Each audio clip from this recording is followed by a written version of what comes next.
Hi అండి, అందరూ ఎలా ఉన్నారు? Welcome back to my channel Shweta sisters. ఇవాళ ఎగ్ ఫ్రైడ్ రైస్ ఇంట్లోనే చాలా ఈజీగా హెల్దీగా, అది కూడా ఎటువంటి సాసులు లేకుండా. అవునండి, బయట ఫుడ్ తినాలంటే ఆయిల్కి సాసెస్కి వాళ్ళు వాడే ఐటమ్స్కి భయపడుతుంటాం కదా. తట్టు మనము పిల్లలు ఉంటే మాత్రం మరీ జాగ్రత్తగా ఉండాలి. అందుకోసమే బయట ఫుడ్ కాకుండా ఇంట్లోనే మరింత టేస్టీగా మన పిల్లలకి మరి ఇంట్లో వాళ్ళకి మనమే వండి పెట్టుకోవచ్చు. అది ఎలాగా అనేది నేను చూపించేస్తాను రండి. ఈజీగా టేస్టీగా అన్ని వెజిటబుల్స్ వేసుకుంటూ ఎగ్స్ వేసుకుంటూ మరీ చేసుకోవచ్చు. ముందుగా అయితే స్టవ్ ఆన్ చేసుకొని ప్యాన్ పెట్టుకొనేసి 1 స్పూన్ ఆయిల్ వేసుకొని మనం తీసుకున్న అంటే మీ క్వాంటిటీకి తగ్గట్టు ఎగ్స్ని బ్రేక్ చేసుకొని ఆయిల్లోకి వేసుకోవాలి. గరిటెతో మరీ ఎక్కువగా కదపకుండా కాస్త ఎగ్స్ పెద్ద పెద్ద పీసెస్గా ఉండేలాగా బాయిల్ చేసుకోవాలి. ఇక్కడ చూసారు కదా, మరీ ఎక్కువ స్మాష్ కాకోకుండా కాస్త పెద్ద పీసెస్లా ఉండేలాగా చేసుకోవాలి. ఇలా ఫ్రై చేసుకున్న తర్వాత తీసి పక్కన పెట్టుకోవాలి. ఇప్పుడు అదే ప్యాన్లోకి మరొక 2 స్పూన్స్ ఆయిల్ కూడా వేసుకొని హీట్ అయ్యాక చిన్నగా కట్ చేసుకున్న అల్లం ముక్కలు, వెల్లుల్లి ముక్కలు కూడా ఇందులోకి వేసి ఆయిల్లో బాగా వేగేలాగా వేయించుకోవాలి. ఇందులో చూసి బాగా వేగినాక ఇందులో 1 స్పూను జీలకర్ర కూడా వేసుకోవాలి. జీలకర్ర కూడా వేగాక ఆనియన్, బీన్స్, బఠానీ, పచ్చిమిర్చి, క్యారెట్, క్యాప్సికమ్ మీతో ఏ వెజిటబుల్స్ ఉంటే ఆ వెజిటబుల్స్ అన్నీ వేసుకోవచ్చు. ఇవే వేయాలని ఏం లేదు.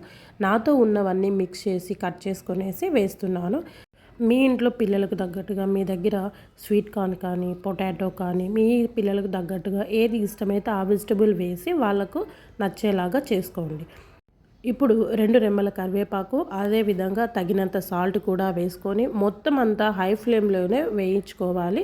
అప్పుడే మనకు వెజిటబుల్స్ మరీ ఓవర్ కుక్ అవ్వకుండా వెజిటబుల్స్ లాగానే ఉండాలి. మనం ఎప్పుడైనా ఫ్రైడ్ రైస్ చేస్తున్నాము అంటే వాటిని ఓవర్ కుక్ అయితే చేయకూడదు. ఓవర్ కుక్ చేయడం వల్ల వెజిటబుల్స్ అన్నీ మెత్తగా అయిపోయి రైస్లో ఎక్కువ కలిసిపోతాయి. సో ఆ ఫ్లేవర్ అనేది మనకు రాదు. సో అలా కాకుండా హై ఫ్లేమ్లో పెట్టుకొనేసి జస్ట్ వెజిటబుల్స్ పై వరకు ఉడికేలాగా చూసుకోవాలి. మనం వేసినటువన్నీ పచ్చివే కాబట్టి పర్లేదు. 1/2 టీ స్పూన్ ఎండు కారపొడి కూడా వేసుకొని 1 మినిట్ పాటు వేగించుకోవాలి.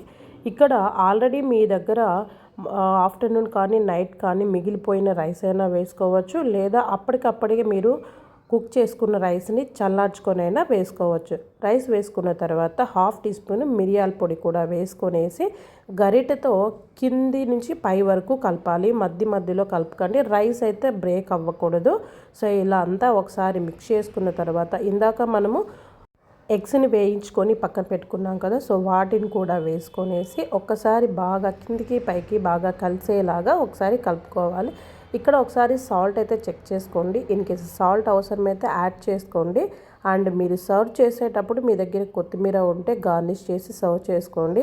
అంతేనండి, హాట్గా స్పైసీగా టేస్టీగా పిల్లలకు మనకు నచ్చేలాగా ఎగ్ ఫ్రైడ్ రైస్ అయితే రెడీ అయిపోయింది. సో మీరు కూడా ఒకసారి ట్రై చేయండి. ఎలా వచ్చింది అనేది కామెంట్లో తెలపండి. అండ్ నా ఛానల్ ఎవరైనా సబ్స్క్రైబ్ చేసుకొని వాళ్ళు ఉంటే సబ్స్క్రైబ్ చేసుకోండి. And thanks for everyone for watching my video.